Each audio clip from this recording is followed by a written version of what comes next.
네, 여러분 안녕하십니까. KBS 9시 뉴스입니다. 올림픽 폐회 소식은 잠시 후에 자세히 전해드리도록 하겠습니다. 오늘 첫 소식입니다. 전두환, 노태우 두 전직 대통령에게 오늘 사형과 무기징역이 각각 구형됐습니다.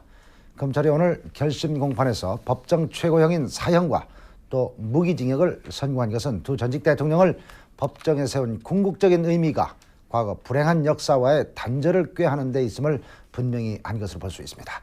먼저 장기철 기자의 보도입니다. 오늘 오후 3시 15분 이 사건 주임검사인 김상희 부장의 추상 같은 구형이 417호 대법정에 울려 퍼졌습니다. 전두환 피고인은 예상대로 반란과 내란 수괴 등 11가지 죄목이 적용돼 사형과 함께 추징금 2,223억 원이 구형됐습니다. 노태우 피고인에게도 무기징역과 함께 추징금 2,838억여 원이 구형됐습니다. 당시 육군 참모차장으로 5.18 강경 진압을 독려했던 황영시 피고인과 광주 계엄군을 지휘해서 지휘권 이원화 시비를 불러일으킨 정호용 당시 특전사령관에게도 무기징역이라는 중형이 구형됐습니다.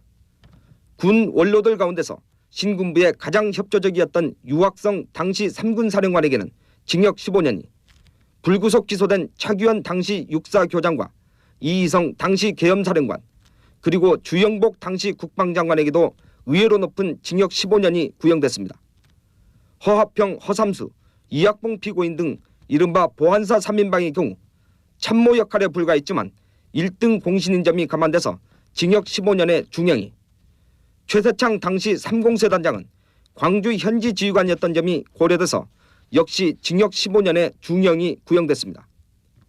또 장세동 피고인은 반란 중요 임무 종사 혐의만이 적용돼서 징역 12년이, 박준병 피고인의 경우 당시 24단장이었지만 소극적으로 개입한 점이 감안돼서 징역 10년의 비교적 낮은 형량이, 직속상관을 체포했던 신윤희 당시 수경사 헌병단 부단장과 박정규 3공수여단 15대대장에게는 징역 10년이 구형됐습니다.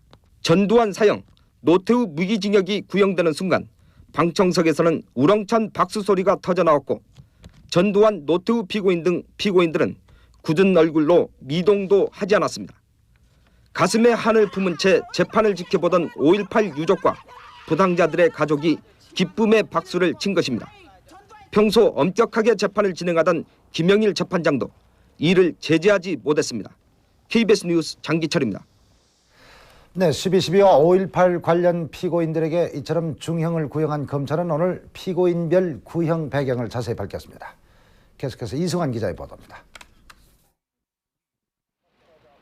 오늘 검찰이 밝힌 구형 원칙은 3가지입니다. 먼저 피고인들의 정상을 참작하는 장량 감경 없이 법정형 범위 안에서 구형하고 법률상 양형 자료를 고려해 피고인들을 차등해 구형하며 죄질의 중대성과 엄중한 사법 처리를 위해 구형한다는 것이었습니다.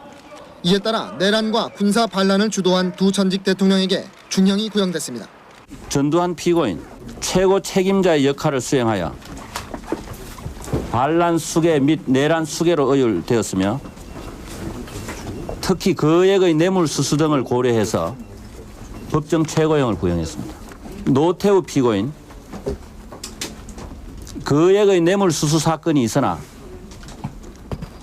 내란 및 반란에 있어 제2인자의 위치에 있었던 점을 고려해서 이 밖에 5.18 유혈 진압과 관련해 내란 목적 살인 혐의 등으로 기소된 황영시 피고인에게는 12.12 사건에 관여한 점을, 정호영 피고인에게는 전두환 씨에게 비자금을 전달하고 뇌물을 받은 점을 고려해 중형을 구형했습니다. 그러나 같은 혐의로 기소된 이희성, 주영복 피고인에게는 군 정식 지휘 계통으로 5.18 강경 진압에 관여했지만 소극적으로 가담했고 재판받는 태도 등을 참작해 예외적으로 형량을 줄여 구형했습니다. 보안사 3인방으로 불린 허화평, 허삼수, 이학봉 피고인의 경우 시국수습 방안 등을 입안하고 실행하는 데 주도적 역할을 한 점을, 또 차규현 피고인은 법정에서 검찰 진술을 번복한 점을 고려해 중형을 구형했습니다. 최세창, 박종규, 신윤희 피고인도 직속상관 체포라는 폐륜적 범행 때문에 중형 구형을 피하지 못했습니다. 그러나 박준병, 장세동 피고인에게는 범행에 피동적으로 관여하거나 직접 범행을 실행하지 않아 낮은 형을 구형했다는 것이 검찰의 설명이었습니다. KBS 뉴스 이승환입니다. 네, 오늘 결심 공판에서 검찰의 논거는 이 사건들이 반역사적인 범죄임을 부각시키면서 피고인들을 엄벌해야 하는 역사적 당위성을 강조하는 데 그 초점을 맞췄습니다. 검찰의 논거는 한마디로 얼룩진 현대사를 깨끗이 청산하겠다는 의지를 담은 것으로 분석됩니다. 강석훈 기자의 보도입니다. 검찰의 논거는 12.12 5.18 사건 그리고 두 전직 대통령의 권력형 부정축제 사건을 불행했던 과거사로 규정하면서 시작됐습니다. 검찰은 이러한 어두운 과거사의 수렁으로부터 벗어나기 위해서는 얼룩진 과거사를 깨끗이 청산해야 한다는 국민적 염원과 시대적 요청에 따라 수사에 착수하게 됐다며 그 배경을 먼저 밝혔습니다. 이어서 검찰은 청산해야 될 과거사의 범죄적 성격을 차례로 지적했습니다.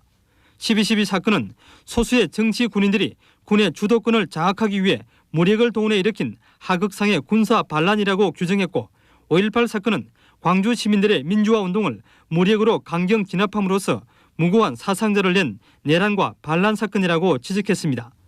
또 두 전직 대통령의 부정축제 사건은 불법으로 정권을 잡은 이들이 대통령의 지위를 이용해 저지른 사상 최대 규모의 뇌물수수 사건이라고 검찰은 밝혔습니다. 검찰은 피고인들이 12.12 5.18 사건을 통해 불법적으로 태동한 정권을 유지하기 위해 권위적 통치를 하는 과정에서 권력형 축제라는 부정한 정경유착이 자연스럽게 뒤따랐다고 새 사건의 연계성을 강조했습니다. 사건에 어떤 드러나지 않았던 은폐되었던 진상이 밝혀지고 그를 통한 책임자 처벌, 그래서 이 작업을 그래서 이 불행한 과거사 청산이라는 작업에 있어서 한 매듭을 지은 것이라고 할 수 있겠습니다. 검찰은 이번 사건의 성격이 최악이고 죄질이 좋지 않은 데다가 피고인들의 뉘우치마저 없다며 정상 참작 없이 중형을 구형한 배경을 밝혔습니다. KBS 뉴스 강석훈입니다. 네, 오늘 결심 공판에서는 검찰의 구형에 이어서 변호인의 최후 변론과 피고인들의 최후 진술이 있었습니다. 사형이 구형된 전두환 피고인은 최후 진술에서 이번 재판은 정치적 재판이라고 하는 기존의 논리를 되풀이했습니다. 최후 진술과 최후 변론 그리고 1심 선고 기일 등 앞으로의 일정을 김태선 기자가 계속해서 전해드립니다. 김영일 재판장은 오늘 결심 공판을 끝내면서 1심 선고 공판을 2주 뒤인 오는 19일 연다고 밝혔습니다. 선고 공판에서는 오늘 구형이 내려진 12.12와 5.18 사건 피고인 16명과 이건희 삼성회장과 김호중 대우회장 등 전직 대통령 부정축제 사건에 연루된 피고인 18명을 포함해 모두 34명에 대한 선고가 내려집니다.